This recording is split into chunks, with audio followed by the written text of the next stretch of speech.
नर्ला block परिसर में सुभद्रा योजनार शुभारंभ पर भव्य कार्यक्रम। आम देशर लोकप्रिय प्रधानमंत्री नरेंद्र मोदी 74तम जन्मदिवस अवसर में ओडिशार महिला मानकु स्वावलंबी होगापी सुभद्रा योजनार शुभारंभ करिसेंती। आज ओडिशार प्रत्येक ब्लॉक रे उक्त कार्यक्रम माध्यम रे महिला मानक पासबुक नंबर को सुभद्रा योजनार प्रथम किस्ती टंका देवार व्यवस्था करी भर्चुआल मोड रे भुवनेश्वर शुभारंभ करथिले।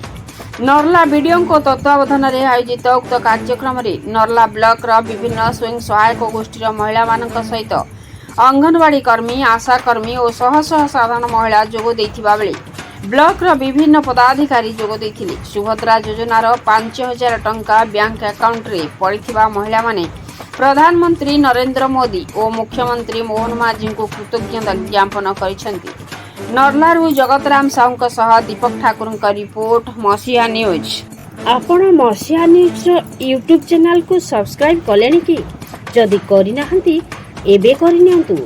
एहा सह मसीहा न्यूज रो फेसबुक पेज को और ट्विटर को फॉलो करंतु। ता सह मसीहा न्यूज रो ऐप आसी गलानी निज मोबाइल रो प्ले स्टोर रो डाउनलोड करनियंतु। जय जगन्नाथ। मैं आज ब्लॉक के आस्तिनी आ सुभद्रा योजना 5000 टंका मिली मत मोहन सर के बहुत बहुत धन्यवाद दौचे और बहुत खुशी अच्छे। सुभद्रा योजनार शुभारंभ उत्सव में समस्त को ब्लॉक प्रशासन तरफ स्वागत करुच्ची एवं मो तरफ समस्त को नुआखाई जुहार। जेहेतु समस्ते जानते आपण मैंने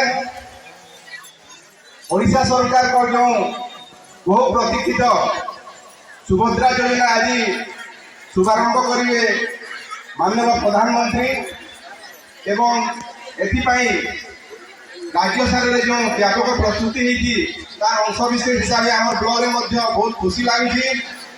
बहुत मात्रा आम हिताधिकारी रजिस्ट्रेशन करपाखापाखि 23,000 एवं कर सारे आ समस्ते जानते जेहेतु सुभद्रा योजना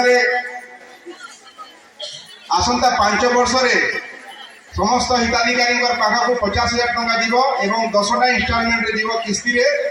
आज आपण मानकर जो वर्षक जो 2टा किस्ती दिया है रक्षाबंधन दिन गोटे किस्ती एवं आंतर्जातिक महिला दिवस मार्च 8 तारीख जो गोटे 2 नंबर किस्ती दिया है। तेणु प्रथम किस्ती जोटा रक्षाबंधन रे हेबा आज हेबो सेटा।